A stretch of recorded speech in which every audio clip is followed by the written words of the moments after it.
వెల్దుర్తి మండలం గుండ్లపాడు గ్రామానికి చెందిన అన్నదమ్ముల హత్య సంఘటన స్థలానికి చేరుకున్న ఎమ్మెల్యే జూలకంటి బ్రహ్మానందరెడ్డి మృతుల కుటుంబాలను పరామర్శించి ఓదార్చారు. ఈ సందర్భంగా ఎమ్మెల్యే జూలకంటి బ్రహ్మానందరెడ్డి మాట్లాడుతూ వెల్దుర్తి మండలం గుండ్లపాడు గ్రామంలో వడ్డెర సామాజిక వర్గానికి చెందిన ఇరు వర్గాల మధ్య గొడవకు సంబంధించి పోలీసులకు చెప్పి ఇరు వర్గాలపై కేసులు నమోదు చేయించడం జరిగిందని, వారిలో వెంకటరామయ్య అనే వ్యక్తి వైసీపీ పార్టీ నాయకులతో సన్నిహితంగా ఉంటున్నాడని మందలించడం జరిగిందని తెలిపారు. ప్రశాంతంగా ఉన్న పల్నాడు ప్రాంతంలో చిన్న చిన్న గొడవలను కూడా అవకాశంగా తీసుకుని వైసీపీ నాయకులు అలజడులు సృష్టిస్తున్నారని ఆరోపించారు. మాచర్ల నియోజకవర్గంలో ప్రశాంత వాతావరణం కల్పించాలని మేము ప్రయత్నిస్తూ ఉంటే మాజీ ఎమ్మెల్యే పిన్నెల్లి రామకృష్ణారెడ్డి, అతని సోదరుడు పిన్నెల్లి వెంకటరామరెడ్డి ఇలాంటి హత్య కేసులకు తెరతీస్తున్నారని, ఈరోజు జరిగిన జంట హత్యలో కూడా వారి ప్రమేయమే ఉందని ఎమ్మెల్యే జూలకంటి బ్రహ్మానందరెడ్డి ఆరోపించారు. దీన్ని ఆసరా చేసుకుని మాజీ ఎమ్మెల్యే పిన్నెల్లి రామకృష్ణారెడ్డి గ్రామాన పిలిపించుకుని రెచ్చగొట్టే కార్యక్రమాలు చేస్తున్నారని ఆరోపించారు.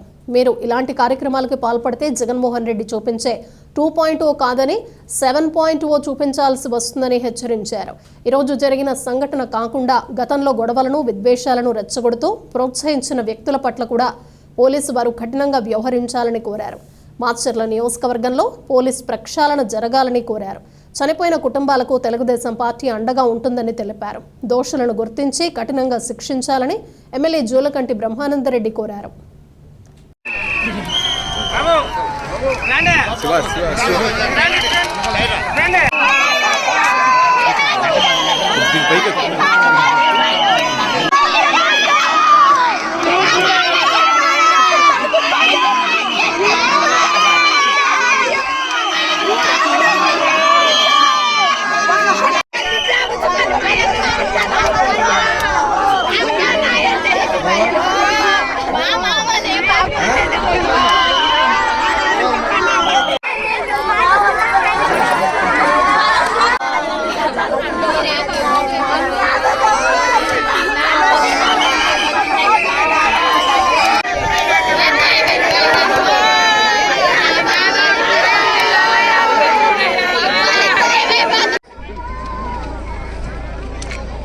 గుండ్లపాడు గ్రామంలో వడ్రాస్ విషయంలో చిన్న తగాదా జరిగితే పోలీస్ శాఖ వారితోటి ఇరు వర్గాల మీద కేసులు కట్టించి ఆ ఊర్లో ప్రశాంతతను కాపాడే ప్రయత్నం చేశాం. దానికి కొంతమంది వైసీపీ నాయకుల్ని వెంకటరామయ్య అనే వ్యక్తి తరచూ వారితో సంప్రదింపులు, వారితో సంభాషణలు జరుపుతున్న విషయం తెలుసుకుని మందలించడం కూడా జరిగింది. దీన్ని ఆసరాగా తీసుకొని ఈ మధ్య పిన్నెల్లి రామకృష్ణారెడ్డి గ్రామాల్లో వ్యక్తుల్ని పిలిపించుకొని రెచ్చగొట్టుకునే కార్యక్రమం చేస్తూ ఉన్నాడు. మాచర్ల నియోజకవర్గం అన్ని గ్రామాల్లో కూడా ప్రశాంతంగా ఎవరి పనులు వాళ్ళు చేసుకుంటా ఉన్నారు. గ్రామాల్లో చిన్న చిన్న సంఘటనలు వచ్చినప్పుడు వాటిని ఆసరాగా తీసుకొని మరి రెచ్చగొట్టే ప్రయత్నాలు చేస్తున్నారని నేను గతంలో కూడా చాలా ప్రెస్ మీట్లో కూడా చెప్పడం జరిగింది. దానికి మరి పరాకాష్టే ఈరోజు గుండ్లపాడులో జరిగిన జవిశెట్టి వెంకటేశ్వర్లు, కోటేశ్వరరావు హత్య. ఆ వ్యక్తులు తెలుగుదేశంలో ఉండి తెలుగుదేశం వ్యతిరేక కార్యక్రమాలకి పాల్పడుతున్నారని చెప్పేసి నేను దూరంగా పెట్టడం జరిగింది. ఈ ఎస్టీ బీసీల గొడవ ఏదైతే జరిగిందో ఆ రోజు నేను తీవ్రంగా హెచ్చరించడం జరిగింది. గ్రామాల్లో ఇటువంటి రెచ్చగొట్టి మీరు పంచాయతీకి అని పిలిచి ఆ రోజు గొడవలు సృష్టించారు, ఇట్లాంటివి చేస్తే మాత్రం పద్ధతిగా ఉండదని చెప్పి హెచ్చరించడం జరిగిందనమాట. చనిపోయిన కుటుంబాలకి తెలుగుదేశం పార్టీ న్యాయం చేస్తుంది. అలాగే ముద్దాయిల్ని ఏ కోణంలో కూడా వదిలిపెట్టే ప్రశ్నే లేదని చెప్పి సందర్భంగా పోలీస్ శాఖకి గతంలో జరిగిన అన్యాయాలు, రౌడీజాలు, కిరాయి హంతకులు ఇలాంటి చాలా మంది ఉన్నారు. వాళ్ళందరినీ కూడా ఈ నియోజకవర్గంలో ఎవరున్నారో వాళ్ళందరినీ కూడా గుర్తించి కఠినమైన చర్యలు తీసుకోవాలి. మన పోలింగ్ రోజు ఏం జరిగిందో మీడియా ప్రపంచం చూసింది. పోలింగ్ ముందు రోజు, పోలింగ్ తర్వాత రోజు కూడా ఏం జరిగిందో అందరూ చూశారు.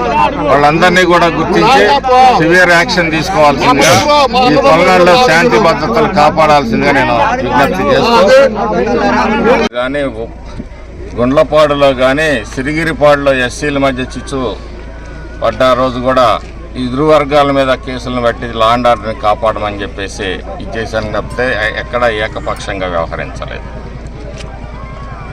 పల్నాడు అభివృద్ధి చెందాలి, పల్నాడు ప్రశాంతంగా ఉండాలని ఒక ఆలోచనతో మేము పనిచేస్తూ ఉంటే ఈరోజు గ్రామాల్లో జరుగుతున్న స్వల్ప విభేదాలని ఆసరాగా తీసుకొని రెచ్చగొట్టి దీని వెనుక పిన్నెల్లి రామకృష్ణారెడ్డి, పిన్నెల్లి వెంకటరామరెడ్డి హస్తమే ఉంది. దీన్ని పూర్తి స్థాయిలో దర్యాప్తు చేసి దోషుల్ని గుర్తించి శిక్షించాల్సిందిగా పోలీస్ శాఖను కోరుతా ఉన్నాము. రౌడీయిజం చేసిన వాళ్ళకు కూడా ఈరోజు భయం లేకపోవటం కూడా ఒక కారణం. ఈరోజు జరిగిన ఇన్సిడెంట్లను మాత్రమే పోలీస్ శాఖ పరిగణలోకి తీసుకోవటం కాదు, గతంలో జరిగిన ఇన్సిడెంట్లను కూడా, గతంలో ఎవరైతే ఇక్కడ రౌడీయిజాన్ని విద్వేషాలని రెచ్చగొట్టి చేశారో వాళ్ళ మీద కూడా కఠినంగా మరి వ్యవహరించాల్సిన అవసరం ఉంది.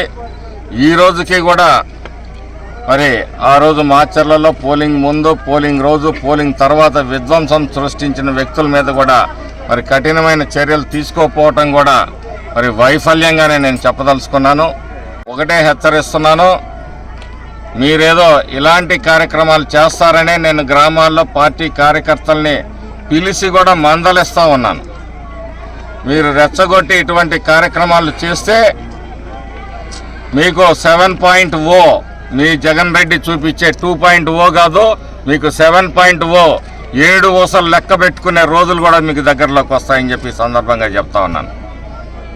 పల్నాడు ప్రశాంతంగా ఉంది. ఈరోజు ప్రశాంతంగా ఉన్న పల్నాడులో చిన్న చిన్న సంఘటనలు కూడా రెచ్చగొట్టి, ఆ రోజు పశువేమల్లో ఒక కుటుంబం మధ్య హత్యలు జరిగితే మేము ఎక్కడా కానీ మొదటి దాడి జరిగింది కానీ రెండవ దాడి జరిగింది అనే విషయంలో హాస్పిటల్లో పరామర్శించాను తప్పితే నువ్వెళ్ళి అక్కడ శవరాజకీయాలు చేసే ప్రయత్నం చేసావు పిన్నెల్లి రామకృష్ణారెడ్డి.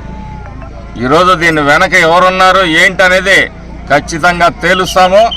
తేల్చి మీ అందరినీ కూడా 7 ఊసలు లెక్క పెట్టే పరిస్థితులు తీసుకొని వస్తామని చెప్పేసి సందర్భంగా చెప్తా ఉన్నాను. నేను బేరీజ్ వేసుకుంటూనే నేను హెచ్చరించడం జరిగింది. ఖచ్చితంగా చట్టపరమైన చర్యలు తీసుకుంటారు. అలాగే ఎవరైతే ఎన్నికల ముందు, ఎన్నికల రోజు అన్నీ కూడా వీడియోగ్రాఫులు తీయాలి, వీళ్ళందరికీ కూడా కౌన్సిలింగ్ జరగాలి.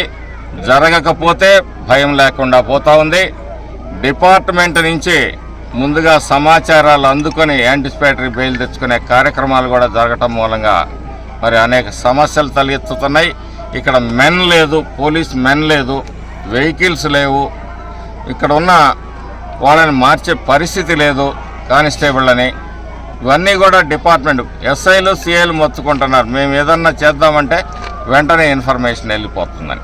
ఇక్కడ ఉన్న పూర్తిగా పోలీస్ యాక్షన్ కూడా ప్రక్షాళన చేయాల్సిన అవసరం ఉందని చెప్పి ఈ సందర్భంగా తెలియజేస్తాం.